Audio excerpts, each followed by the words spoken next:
we didn't really have anybody showing us the way when we first got started. I felt like I was also meant for something more. I don't tell myself anything negative. It's never can't. It's always you can, you will. Success is not overnight. It's 1,000 nights plus to get to that success story. It's hard being a female in the business space. This is the Sphere of Influence podcast with your host, Moni. Today's podcast is brought to you by Studio Art 45 and Riverside FM. Here we discuss entrepreneur journeys, tips on how to become better entrepreneurs, which I hope helps you in your journey, because I think it's better to learn from other success and learning moments, aka failures, rather than to make our own costly mistakes. And joining me today is an amazing entrepreneur who has been knocking it out of the park. She's a nurse, realtor, short-term rental host, and educator. Please help me welcome Stephanie Figueros.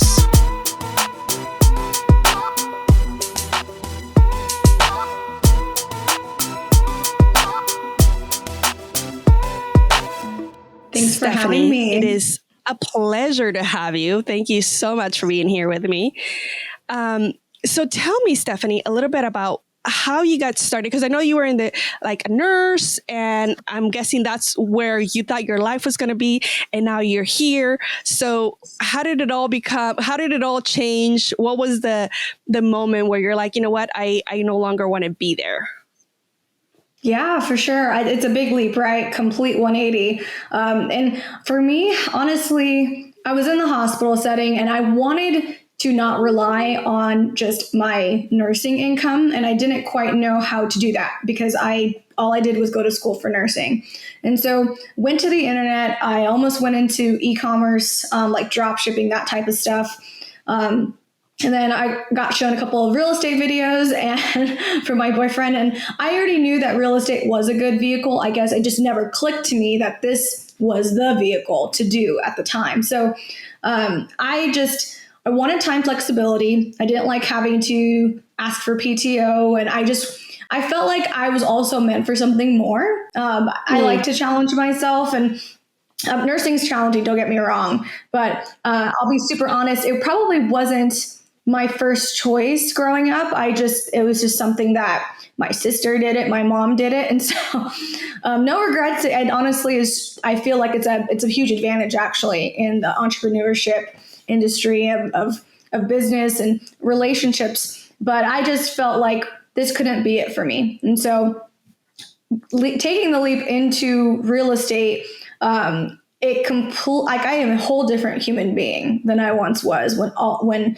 I just did nursing and nothing besides that. So I realized like this was what I was meant to do, and everything that I've learned in the nursing side of things easily translates into business and entrepreneurship. That's awesome. So you originally went to school. So how do you feel? How do your family feel about that change? Because, sometimes from our families, I think we get the most trouble with, because they expect us to be something else than we are thinking of doing, right? And you were already there. So how do they take that? Well, it's funny because, so I'm Filipino, right? It's literally in my blood. So my mom was surprisingly very supportive. Because awesome. I remember when I was in college, I made not a bet with her, but kind of like a statement. And she told me this years later that she remembers me telling her. The deal was I was going to go to nursing school, get my degree, go work. And then from then I'm pretty much free to do whatever I want to do. And they would support me through college, just so that I got a degree in something stable. So, but my dad, on the other hand, he's an engineer. He was a lot more cautious, and I thought it'd be the other way around. So I could definitely tell you I broke the mold in my family.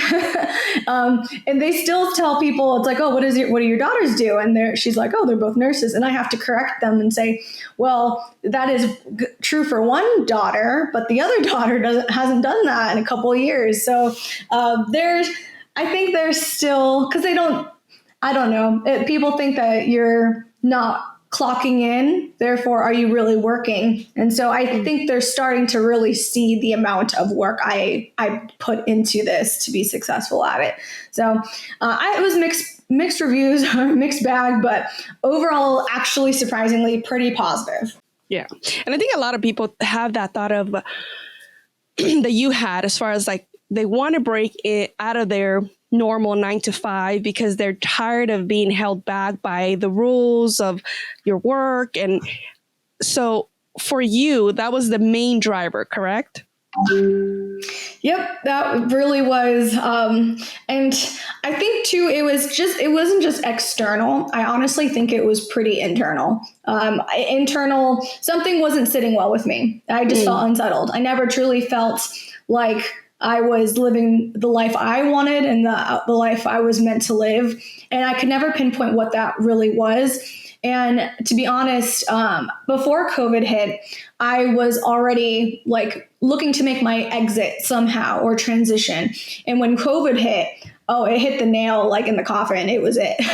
that really pushed me out of what I've been planning for a while. It really made me take much more action simply because the environment. It made you think differently during that time, especially in the hospital setting. Right. I could imagine. You guys felt it the worst, I think, because you guys were frontline of everything that was happening, and just, you know, the fear of the unknown of what was happening with the world, you know. So I could imagine that was very stressful for you. But you know, I'm a believer everything happens for a reason, and it had to that had to happen for you to be able to make the decisions you made to be where you are at now. So, and from there, so did you meet somebody? Did you network with somebody? What was like the moment where you're like, okay, this is where I'm going to go? Because you were looking for an exit strategy and you hadn't come upon it, right? What was the moment, the deciding factor of like, okay, I want to do real estate and I want to focus into doing this? Honestly, it really wasn't a specific person that moved the needle. My boyfriend and I wanted to do something together. So we figured this is a good way to let's just combine forces and do this. We didn't really have anybody showing us the way when we first got started. We took a lot of information from the internet, YouTube, podcast, books. And I want to say truly, though, when we were already kind of on the path, right? But it was going and networking. When my first in-person meetup was game changer. And it was from right then and there, meeting people who are doing this in today's market. It got me hooked that this is reality for a lot of people. And so I think when a lot of people first get started, they hear about it, but they don't visualize themselves being in that position. So meeting those people really solidified it. But what was really funny was that I was actually talked out of short-term rentals, which was the asset class I wanted to be in, because I couldn't find anybody that was successfully doing it when I got started. So being talked out of it, I had the whole shiny object syndrome. I wanted to do mobile home flipping, wholesaling, all these things that a lot of people tell you should do when you get started. And I went right back around to short-term rentals and became the example now for other people that I was looking for when I got started. So, but still networking people in the same environment or industry, or at least the mindset, that was huge for me. Yes, I completely agree. And it's funny that you say that. You know, I think sometimes we have to be a little bit more strong-minded as to what we want to do, because we're so easily influenced at first when we don't really know which way to go. And we take people's advice, but sometimes we have to be careful about whose advice we're taking in, because it could be the wrong advice and it could take you longer to get to where you want to be because you're following somebody else's advice. So sometimes we have to really believe in ourselves and follow what we think it's going to be the best route for us, at least. You know, it might not be for them, but for you, that is the route that you should follow, because in your gut, you feel that's what it is. So you went into networking, and then you because you started as a realtor, right? So after the networking event, then you decided to get your realtor license, or what was the next step after that meetup? Sure. So I actually had my license before the meetup. So okay. I'll kind of rewind a little bit. So I left the hospital, took a work from home job as a nurse, which those are very, very hard positions to get. But fortunately, I've my experience I was pretty much a good fit for it because I worked on the back end side of nursing. So I got my license as a realtor while still working as a nurse because I thought that was the logical thing to do. I didn't realize you really didn't have to do it, but it just sounded like a really good idea. I don't regret it because the learning the terminology, just the lingo of real estate in general, whether it's applicable to investors or not, really, really helped me coming from a complete different industry in healthcare. So I went to the meetup already as a realtor, but I wasn't really active yet. My intention is to be an investor first and then a realtor second. And so it's kind of funny how well they work now being an investor agent. So nice. Okay, perfect. So then what was the point where, because you said you started thinking, okay, realtor, long-term, the houses depend, like the thing that they told you, people are telling you to do. So when does that go into short-term rentals? So I got the realtor license, wanting to really do it mostly for my own deals and maybe personal family. And so I was supposed to sell a property, and it was a family's property. And I asked them, why do you want to sell this house? It was a really great house. Location was great. And they said they had really bad long-term rental tenants. And so I had I literally, the light bulb hit. I remember I was like, I watched a video on this. So I pitched them rental arbitrage to allow me to be their long-term rental tenant and I could sublease it. And that took a little bit of convincing because for them, that was a foreign concept. It was my first time doing it, but I mean, it seemed pretty straightforward. And the one thing I did have was that they knew, like, and trust me, they knew where I lived. So it's like, they knew I was and I was still working at the time. So I made the deal that no matter how much, like whether I make money or not, you're going to get your rent no matter what. And so that was how I transitioned finally into short-term rentals.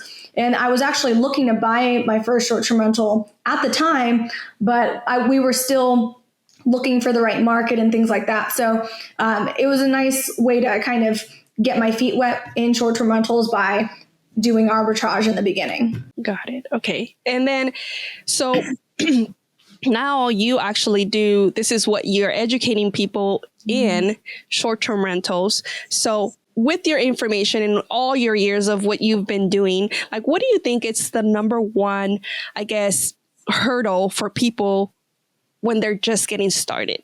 I really think it's knowing what they want. You really did hit it on the head because, and I remember exactly being in that position. And even now I'm always constantly reevaluating where I'm at. Am I on the right path still, or have I deviated? And so when people first get started, it's like they know it's easy to say what they don't want, but what they want is something they almost feel like they have to get reassurance of. And so I think getting over, like you said, knowing what it is that you want, because it all works. It totally all works. Whatever real estate strategy you pick, it's just a matter of you doubling down on it and not even doubting yourself for a minute that you can be successful. And so a lot of people look at others as an example of proof of concept to make them feel like it could be possible for them. But the truth is, you don't go to college with the thought that you may not graduate. And I feel like that's a mindset that a lot of people, if they were to get that in the beginning, which is very hard to get by themselves, I think somebody has to almost tell them this. Yes. Is to go in with the intention that you will be successful, and you will be. And that's my big take on that when you're first starting out. That is so funny that you say that, because I've never thought about it that way. But yeah, you're right. Like, we don't question things. Excuse me. We don't question things when, we come from the general traditional sense of learning, right? Like what you're saying, school. Like, we never think, oh, we're going to fail. But when we get in this new situations when the path may not be just so lined up for you, that we start questioning ourselves. And I think one of the things I've come across is, like, even if you don't believe in yourself, just borrow somebody else's belief in you that you could do it, and that will boost your confidence and get you to where you want to be. Because I think most of the time we're our worst critics, right? We don't believe in ourselves. We think, we can't do it, even though we're seeing it being done by other people who maybe have even less experience or less knowledge on the subject, right? But just having that belief in yourself or borrowing it from somebody else, it's a game changer. So if you don't believe in yourself, get out there, get in the right rooms, get in with the people that are believing in you, and borrow some of that belief, because you could do it. Yeah, especially for all my women entrepreneurs out there. I think I don't know. I think maybe it's just the society we have grown up in, that a lot, as women, we tend to think that maybe we're not capable of doing things. And what is your take on that? And what advice would you give for any women out there that are maybe struggling to believe in themselves and struggling with what they're trying to get off the ground? Yeah, I mean, I agree. It's hard being a female in the business space.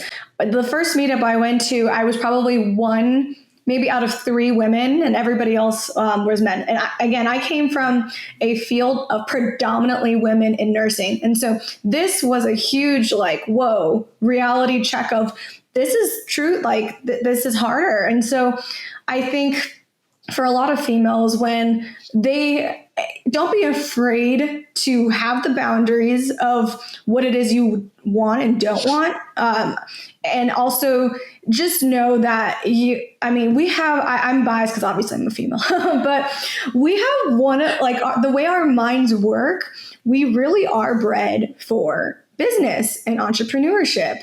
Our resilience as females is something it's almost hard to really put into words, but I really think that's the word that kind of sums it up. Women are very resilient. We're very good at pushing past pain. We're very good at figuring things out. You know, we feel our feelings, but then we don't just sit with them. We then, go and do something about it. And I think it's a huge thing that I don't think a lot of females give themselves enough credit for, is you are enough as it is. There's soft skills and there's technical skills. Women usually have those soft skills and that intuition to be able to build relationships, be nurturing. Technical skills can be taught, and that just comes with doing the thing. And so moving past the limited beliefs of, I have yet to do it, which is a universal one amongst most people. But for women, I do think it's just harder because there's a lot more barriers there, but we overcome them anyways. Yes, absolutely. So what has been the biggest lie you've ever told yourself as a woman going into this new industry, or in life, I guess? I mean, I don't know. I always told myself going through every single day, it's, you've got this, you can do this, like positive affirmations. I think it's funny because I have yet to meet a woman that doesn't talk to themselves or give themselves pep talks in the mirror, things like that. And so that's a good thing. You have to be your own cheerleader. Women are really great at supporting other people, but when it comes to our own efforts and ourselves, we are so hard. And I'm like, yes. So I'm literally tell myself, I only say positive things. I don't tell myself anything negative. It's never can't. It's always you can, you will, how, pretty much turn that frown upside down. You kind of have to be that way with yourself because I realize the worst thing a person can do to themselves is plant the seed of doubt and help that grow when they really need to be fostering the attitude of, I can do this. Anything's possible. I will get there when I get there. And I think it'll be fine. Yeah. No, and I think you bring up a very good point, because the mentality and what we're telling ourselves has a lot to do with our success, right? If you're doubting yourself every step of the way, it's going to be harder for you to get there, whereas if you are like pepping yourself up and knowing that you're just telling yourself, even if you're not making it just yet, just know that it's not yet, rather than you're unable to do it, and I don't know if anybody has ever heard of I don't remember the exact name for this, the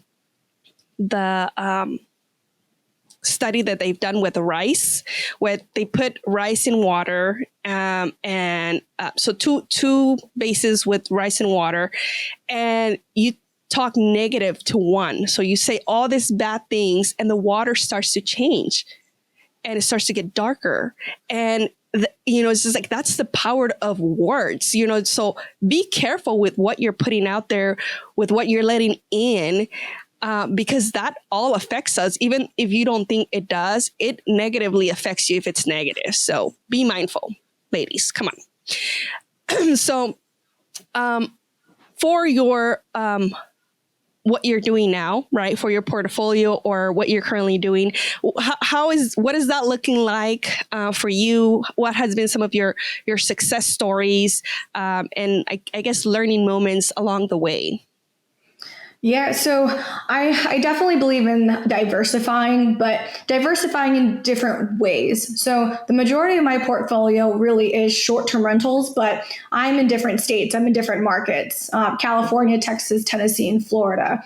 So that to me is one thing. I'm kind of against the grain. I like to be in different places, but it also fits my lifestyle.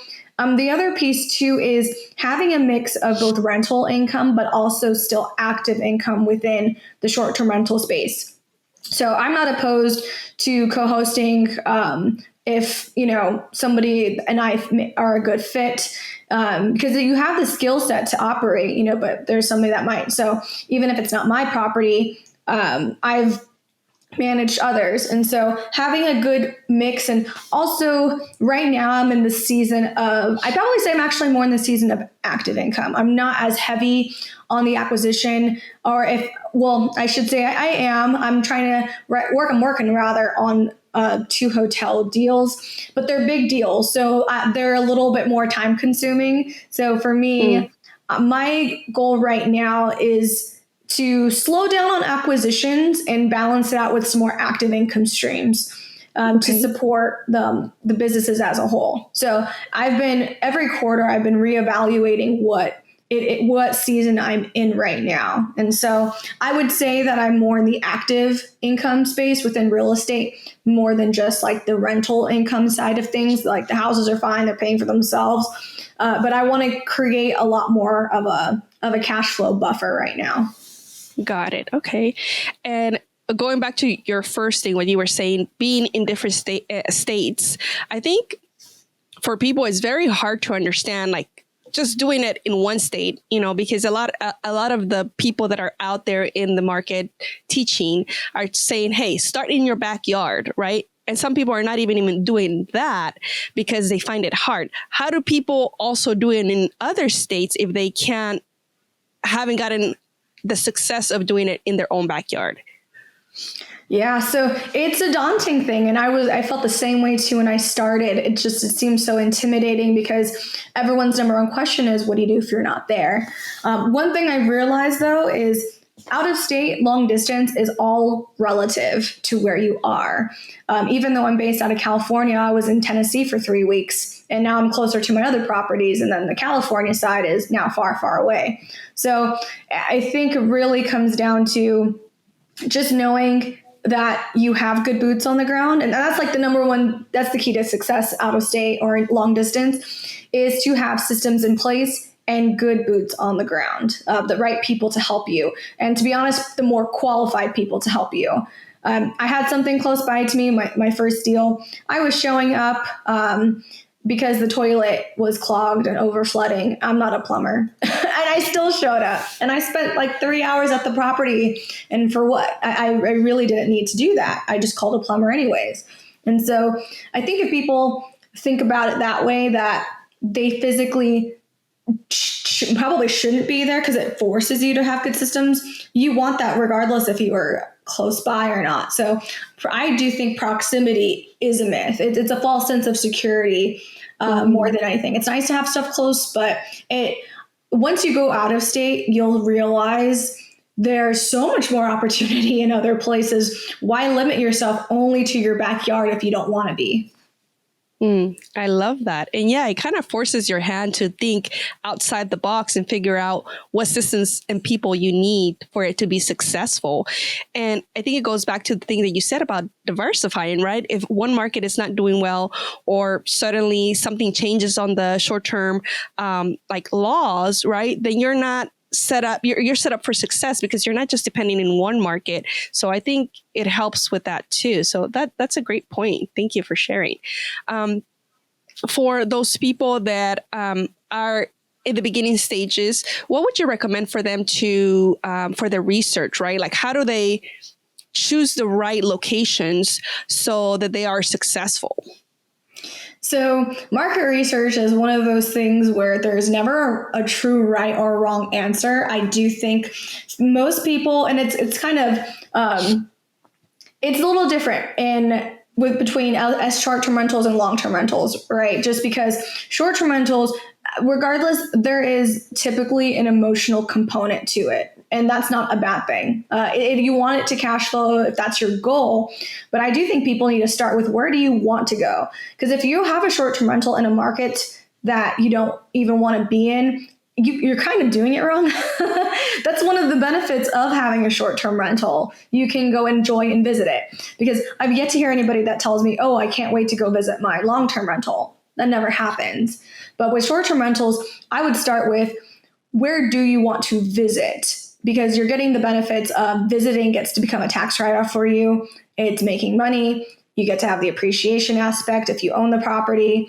But there's a component of lifestyle within short-term rentals that I think people should allow themselves to enjoy. So starting with where you want to go is the first thing. And I'd say the second part of this is you sometimes paying for the data. And actually, I encourage you to pay for accurate market data, just because now you know a place, but now you're trying to figure out what the right configurations are in that market that you want to be in. So a lot of people, when they're new, they try not to pay for stuff just because they're starting out. And I was the same way. But free data or free stuff, you have to take with a grain of salt. Knowing that you're paying for something, now you're getting a lot more quality. There's a lot more like weight to this, and you need that if you're about to invest a lot of time and effort into an investment.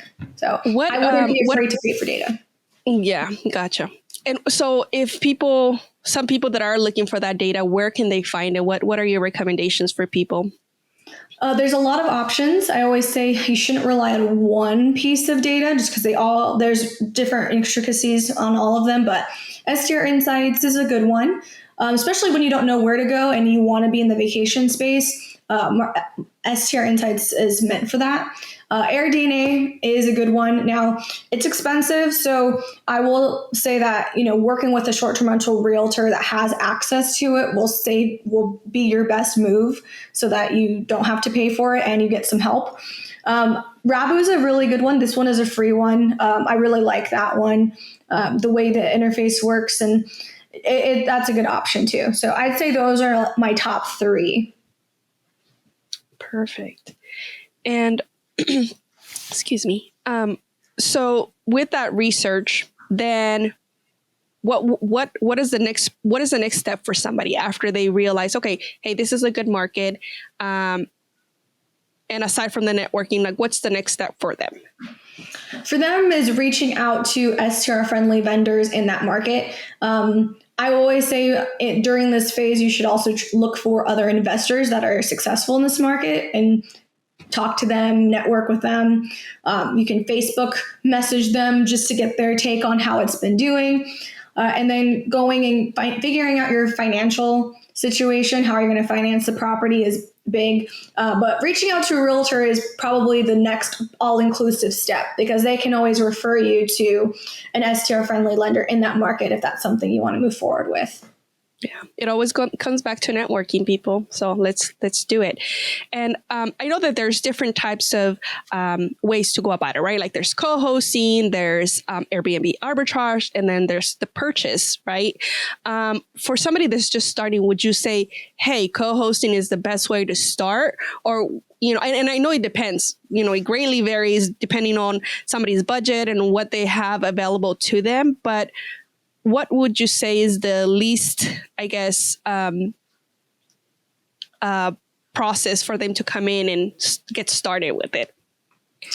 Ooh, that is a very, there are so many variables. My take on this is it's super goal dependent. If most people's goal is to buy something. And so if you have the means to buy a property, a short-term rental, I would go straight and just buy it. You don't have to co-host first. You don't have to arbitrage. Those are a means to be able to buy eventually. And so if you have the means, I'd say just go and buy it. The benefits you'll get with ownership are going to be worth having if you have the means. Now, if you don't have as much money to begin with, co-hosting is a good option, but I will say arbitrage is easier. And the reason why is because landlords are the warmest leads. They need somebody to rent their property to. And all you have to do is convince that you're the best tenant for them, which is actually not as difficult when you let them, like the two top things they want is the rent to be paid on time and their house to be taken care of.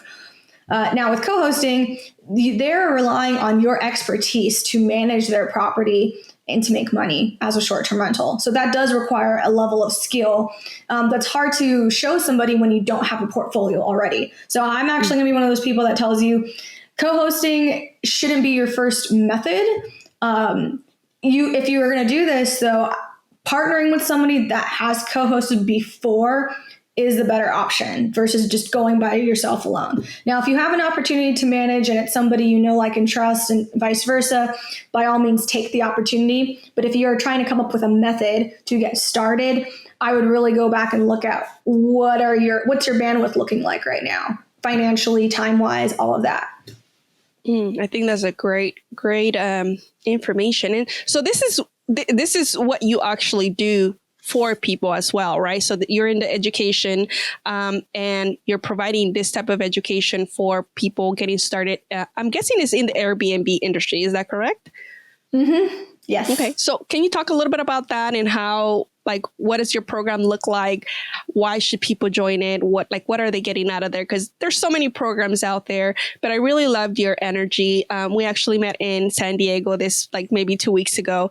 I love what you guys are doing, you and Patrick are doing. So I really want to get to know more and why people should be looking into your program instead of others. Yes. So STR Nation is our collective, our community. My personal community is the STR Success Circle. Now, one thing I'll say is there's so much information. You can easily go to different people. And so I really think it comes down to who aligns with you best. So my style is this. I believe in acquiring high skills, because when you can acquire high skill, you can apply that in so many ways. And so I'll give a concrete example. I got a call, a referral to talk to this owner who wanted me to co-host. Turns out this property was sitting on the market for about 6 months. He was trying to sell the property. And I asked him, so are you trying to sell the property or keep the property? Why are you interested now in getting a co-host? And so going back and forth with him, I realized he didn't really know what he wanted. He was kind of just throwing darts. So I gave him a couple offers. I gave him the offer of I could rent from him, I could buy the property, I could manage for him, or I could refer him. But at that point, it was already on the market. So I would have pitched I could sell for him. So these are all different things to have in the tool belt. And the one common denominator is you know how to operate. And you can take that and go to any market, which is something I do. So I like to work with people based on their goals within short-term rentals. I like the fact that you can be the solution in many ways. And I think that's what a true investor really is a problem solver. And so I take that's the role I take, because a lot of the people I help now within short-term rentals have different goals within STRs. And the more I listen to them, they know what they want, but they keep getting steered to only one lane within STRs, like only do arbitrage, only do co-hosting. I am not like that. And so I tell people it's good to know how to do all of them. And so there's no right or wrong answer. If you have one that you're leaning towards and that's what you want to do, then I will help you reach that goal and see it through. So that's how I am in my little circle. It tends to be a lot more close knit, just because I like to have that personable touch versus a lot of people. It is a group setting, but just because the community aspect is huge, especially in different markets, you do have to know people. And so being able to leverage those resources, especially because I'm in an STR brokerage, I don't think people realize how insanely valuable that is.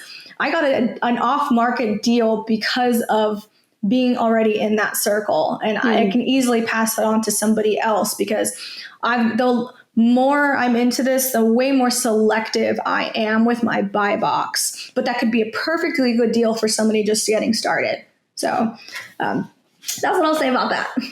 Yeah, I love that. And I think, well, as far as I know, I think you're the only female doing the education part on, short-term rentals, at least that I've run across.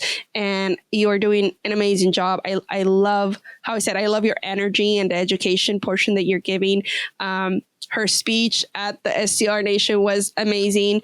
For those of you that didn't get a chance to go there, follow them online, and there's a playback. And oh my God, there was a ton of great speakers that day, giving a lot of value. So actually, let's talk about that a little bit. Sure. What was your, I guess, your favorite part of that event and the knowledge? Like, who really stood out to you with the message that they were providing? Honestly, I can't even pick which speakers. I really enjoyed the panels because now you get to witness a mini mastermind, so to speak, of all these experts with very different viewpoints in different areas. The hotel panel, I got to moderate that one, and I liked that one quite a bit because I was actually looking at a hotel deal during that time. So hearing one person tell me they don't really care about the number of units, and then another person's like between 20 to 40, it's you realize there's really no one way that is correct. It depends on you. And so knowing what works for you is probably the biggest part of it. But I really enjoyed the panels, and then the breakout sessions were nice. That was when everybody got to talk to basically attendees got to talk to other attendees in a more formal way besides just plain networking, and then get some input from the speakers that were there too, and where they are in their real estate journey and stuff. So that's the bit I enjoyed. I mean, I loved all of it. It was it was our second one. I know there was and there was a ton of value. I mean, it was, oh my gosh, just like, I'll share little bits and pieces, and I'm horrible with names, so I'm so sorry. I don't remember the speakers' names, but, we talked about, like how to improve the experience of your guests, by creating different seasonality within the year. And somebody talked about data and analyzing and how to use, how to get the most benefit, like for your taxes. So there was just a ton of value there. But going back to your idea of having a hotel, what is that? How is that process going? What has been the challenging part, and how close are you to obtaining that hotel? I mean, the challenging part right now is always finding the deal and negotiating. At least that's where I have yet to acquire it, but the amount of energy and work to get all the pieces, there's so many, I guess, the parts of this is the business aspect of it, and getting the financing has been my biggest barriers. But for me, where I'm at, I want to go bigger. It's just taking a little bit longer because I go back and forth on, should we just go bigger and get the bigger asset, or get another single family house, which is great. I'm a quality type of person. I don't want to have like 25 single family houses. I'd rather get one unit or one building with that amount. At least that's how I feel right now. So one thing I've realized is, it depends on where you're at. I'm willing to work a little bit extra to get in the door. But hotels they've been interesting. You definitely need to with people who have done short or hotels before. And I'm still a beginner in that space, but the experience has been very good because a lot of it's been me talking with the sellers and negotiating with them. So those skill sets, and I'm always big on skills, as you've heard, are helping me in so many other ways when I'm talking to other people, whether it's for clients with other realtors. So it's the overlap. As long as you're just going through the motions, you can't lose. I will get a hotel eventually. Yes, I love that. But you're putting it out there. That's all about the positive talks that we're giving to ourselves. And so how many doors, do you have how many doors you have in mind, or are you just open to whatever comes along? At this point, I'm open. I will be ecstatic just to acquire something that makes a lot of sense. So I have no real preference other than I don't want it to be a huge rehab project. I don't like big rehab projects unless I'm partnering with somebody that's going to be doing the rehab itself. Then I would be more than happy to partner because then I can focus on the other stuff that's involved. Nice. And do you have a preferred location for the hotel?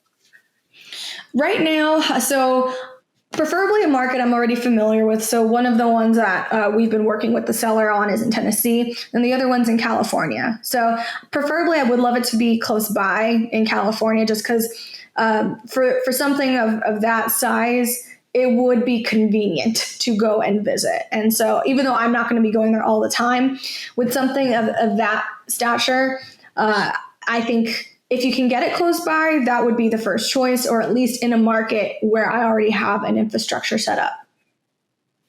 Perfect.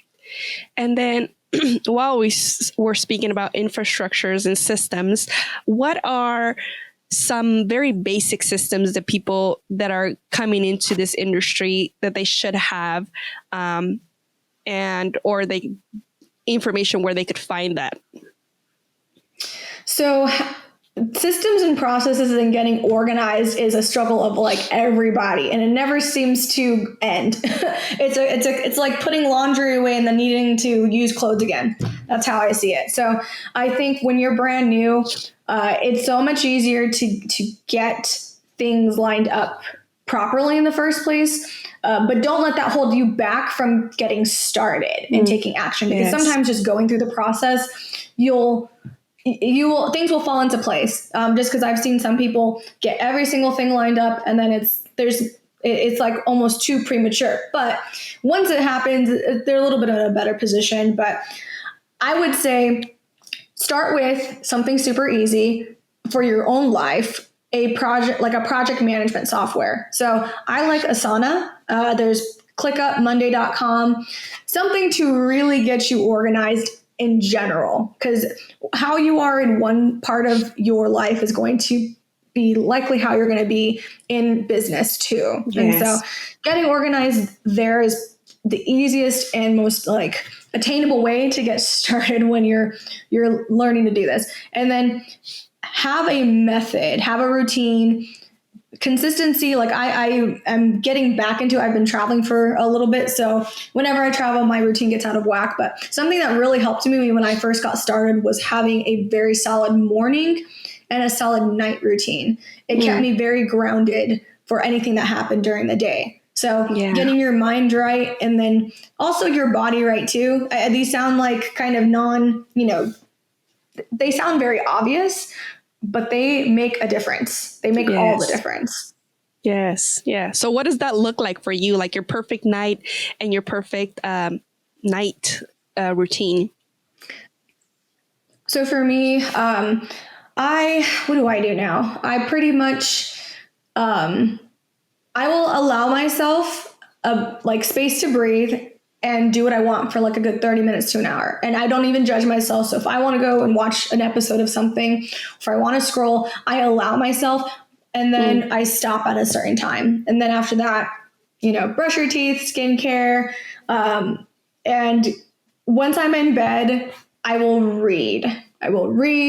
And then I will close my eyes and I will think about all the good things. So this is like kind of like a gratitude check of like, what's been going right. I will literally Right. tell myself what's been going right. And I feel like that one has been really big for me Mm-hmm. because I'm very critical, like most people of themselves. So I used to be like, what should I, I'm turning my, what do I need to do tomorrow into what have I done that's been made has been great. And so Yeah. that has actually helped me wake up better in the morning because Yeah. I'm more rested when I'm not worried about the next thing.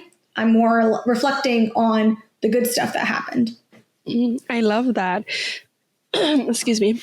Yeah, I think as entrepreneurs, it's so easy to get in our head of like, okay, I need to do this, I need to do that. So changing that perspective at night to, look over your day and figure out, okay, what went right? What am I grateful for? I think would change the mindset. It's funny for me because I'm thinking like sometimes I go to bed and I'm thinking like, oh, I need to do this, I need to do that, or this client's account needs to be whatever, So but, you get so in your mind and you forget about how much growth or how much you did today and you take it for granted. So I love that.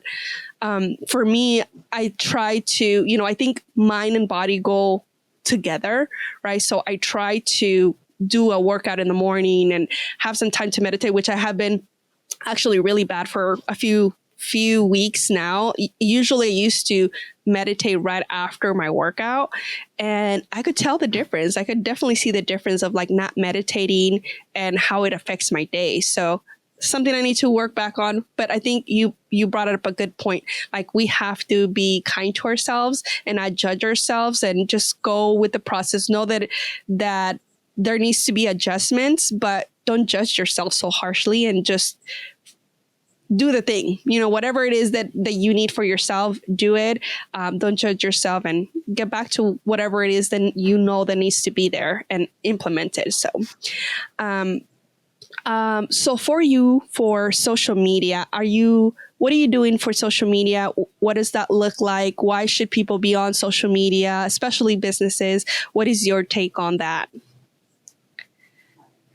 It's so funny because before real estate, I legit almost like quit Facebook. I was one of those people that thought it was a distraction, but I kept it.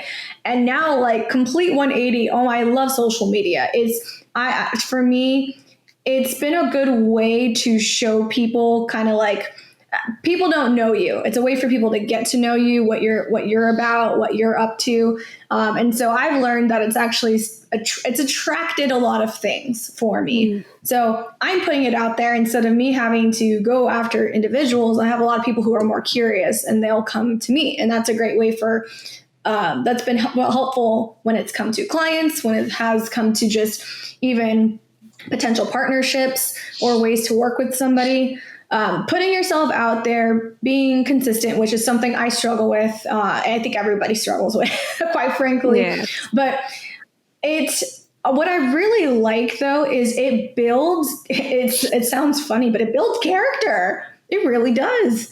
Most people who put themselves out there are going to get somebody that doesn't like what they're doing, and so you learn to kind of like, okay, I'm not going to worry about that. But those who are so scared to put themselves out there are afraid of the judgment.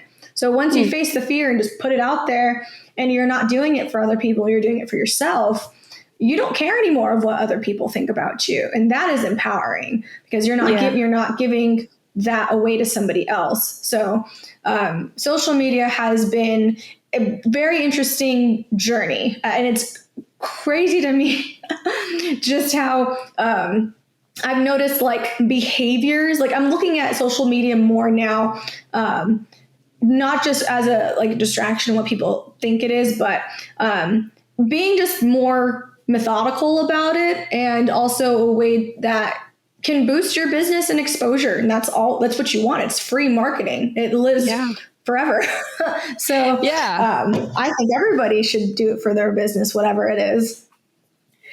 I 100% agree. I mean, I'm in the industry, so it's a little bit different. I like to hear what people think about it because I'm biased because that's what I do for businesses.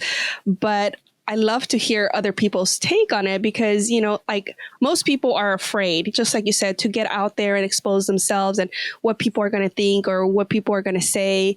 But they don't see the value of like the exposure that it's going to bring to you.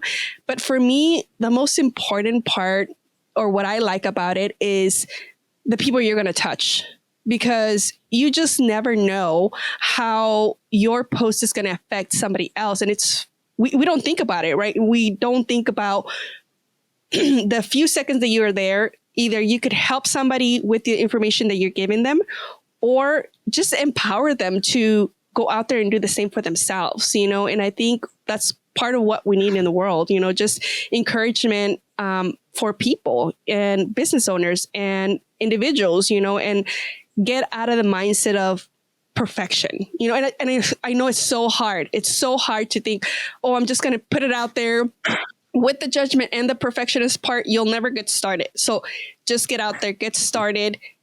It doesn't have to be pretty. It doesn't have to be perfect. Know that just like any journey, you're going to improve along the way, right? You when you learned anything in your life, you were not good at it, but eventually you got better. But that only came after time and trials and doing. So don't stop yourself because of fear of any people or not knowing what to do, and just be yourself. Just be yourself. I think that's the best advice that I could give you. So, but yeah. Mm-hmm. So what has been your biggest success story, I guess, from being on social media? Oh, I don't really know if I have a specific one in terms of a success story.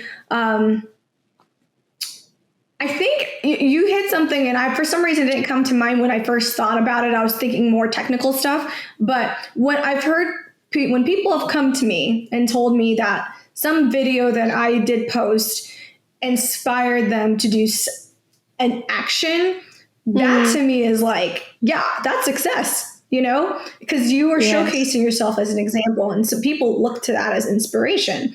So to hear that my content somehow moves somebody else to take action, how much more of an impact could you possibly make? What's so funny to me, though, is that would they have told me this unless I saw them in person or they happened to meet me? I don't know. So I can't help but wonder, maybe there's more people that have somehow related to something that I put out and it's changed something in their direction. So one thing I did hear, though, and I've heard this from two different people once, was I don't know, maybe it's because I am female, but I had these two husbands. They don't know each other, but I talked to them and stuff because they were the ones that were very much like, I want to do the real estate, but my wife doesn't. And so what they did was they showed her my account. Like both of them did this. And so weird because it's like two separate case studies. And one of them is still trying to get her and his wife kind of to come around to, hey, I think we should do this together. And the other one, through my social media, she saw me doing stuff, and it was a way for her to be like, okay. And so now she does the business with him in real estate. That's awesome. And now they're a powerhouse couple together. And so I'm like, that's pretty amazing. It was all because of the content I put out. So, true impact is like that's the biggest success is seeing that it's moving the needle for somebody else. Yes. Oh my goodness. That gave me chills because, and that's the ones that you, just like you said, the ones that you do know, right? Like how many others don't get in contact and you actually don't even know. So that's amazing. It's beautiful. And it's borrowing that belief, right? You're seeing somebody else do it and it gives you and inspires you to believe in yourself. So borrow that belief, people. Get out there, start doing it. So that's all I have for today. I want to do a quick fire round with you, if you don't mind. We'll be sure. 6 questions. So what is one thing you wish you knew before you started your journey? I wish I knew that you truly don't have to know everything. You just have to know enough. It took me a while to understand that once I was doing it. And in hindsight, 2020, I was like, yeah, you just have to know the next step, not the whole way through. Yes, love that. What is one of the most challenging projects you have worked on and what did it teach you? I had this flip project. That was one of the hardest things. We went to the studs with it. And I had a partner, and what I learned from that. So the house it worked out just fine. But my business partnership with this person I learned so much, and we had a really great partnership, even though we had so many challenges. And I really think choosing who you partner with and making sure that you have a solid and trusting relationship, you can't underestimate that. Love that. What is the best piece of advice that you've ever received as an entrepreneur? The best thing you said? The best piece of advice you received as an entrepreneur. Ooh, you can't, it's funny. I got this investor always talks in analogies, and I think I'm starting to do the same too. But he's like, you can't build the Taj Mahal was not built overnight. Success is not overnight. It's 1,000 nights plus to get to that success story. So that's one big piece of advice. So just stay consistent. Don't get discouraged. Just keep going. I believe yes. And it's funny because because of social media, sometimes people don't get to see the road that it took you to get there. They only see the end product, and people forget that, hey, it takes time and effort to make any type of change, any type of success. So yeah, just don't get it with social media. Don't think, hey, I'm going to get there tomorrow. Like, know that it's a long-term game. Yeah. And for the same advice, for any advice, what is the advice that you wish you would have, I guess, implemented sooner into your journey? Don't be afraid. Two things I'm going to say. One, do not be afraid to get a mentor. It truly does accelerate how fast you go. You can avoid so many mistakes when you go in somebody else's car and you get to be in the back seat than having to drive yourself when you have zero idea how to get there. The second part of this is I wish I would have outsourced sooner. So now I have a lot of virtual assistants that help me. And if I did this much sooner in my business, I would have struggled much less. And so setting yourself up to eventually delegate and outsource will, if only you could do one of two things, that would be the second part of it. Got it. Get a mentor and get help. Yes. What is the most satisfying aspect of what you do? Oh, I really like when I hear people, and this is like the nurse part of me, because when I left, I seriously did not know if I would ever feel the same satisfaction I felt when patients got to go home, back to their lives, and they're fine. They're not sick anymore. Nowadays, it's when I hear people say, hey, I am one step closer to my goal, whatever that is, and knowing that I somehow played a part for them to achieve their goals and their dreams, or like, hey, I was at level 1 and now I'm at level 3. That is huge, Yeah. So I think that's the most satisfying part. I like helping people. So it's really fun for me to see when others really get out of their comfort zone and level up to what they weren't before. Yeah, that's amazing. And if you had any message, and I want you to direct this message to all my women entrepreneurs that are really out there trying to get started in something, that message, what would that message be for those women just getting started, especially the ones that are trying to do something similar to what you're doing?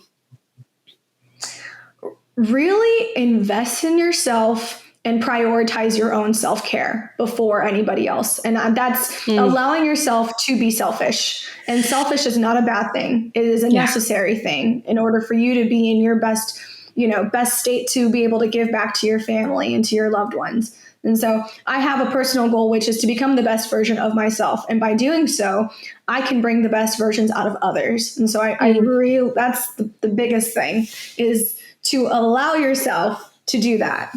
I love that. And I think it's so hard for women. We're so used to or so programmed to help everybody else. At least for me, I should say, in my culture, I'm Hispanic, so it's just like everything is people first and we are last. So sometimes we need to change that mentality and help ourselves first. And it's not going to come easy. At least I can speak for my Hispanic females that it's not going to be easy, but it's something that really needs to be done. Yeah, it doesn't have to be a big change. It could literally be just one thing you did today that was for nobody else but yourself. So I struggle with that too. I always have a tendency to put everybody else's needs before my own, and then I realized that it was more helpful for them when I was in my best headspace, and that was because I took care of what I needed to do for myself. And then you can show up better for someone else. Yes, definitely. So if anybody wants to connect with you, where can they find you? Can you give them your handle, more information about what you do, and just share whatever you need to share for them to contact you? Yeah, absolutely. So Instagram, my handle is just my name, Stephanie Figueros. Facebook, LinkedIn, YouTube. You can find me at the STR Nation Facebook group too. I have my own mini group that I do my own personal mentoring, and that's the strsuccesscircle.com. And if you ever need help in your business with VAs, Bravo Virtual Assistants is my site. Perfect. Well, you guys, has been an amazing episode today. As I always wish, I really hope that you implement at least one thing out of today's episode. And I think one of the thing that stood out for me, at least, was to get out there and network, get in the rooms with people that are going to guide you to where you want to be, support you, and really empower you to get to where you want to be. So, and we only get to do that by being in the right rooms with the right people that have the right mentality, right? Like, you're not going to join the gym when you're trying to get a business off the ground, right? You get yourself in the right rooms with the right people. So if that's all you got out of today's episode, hey, but if not, go out there, implement at least one thing, guys, one thing from today's episode. Thank you so much for joining me today. I will see you guys on the next one.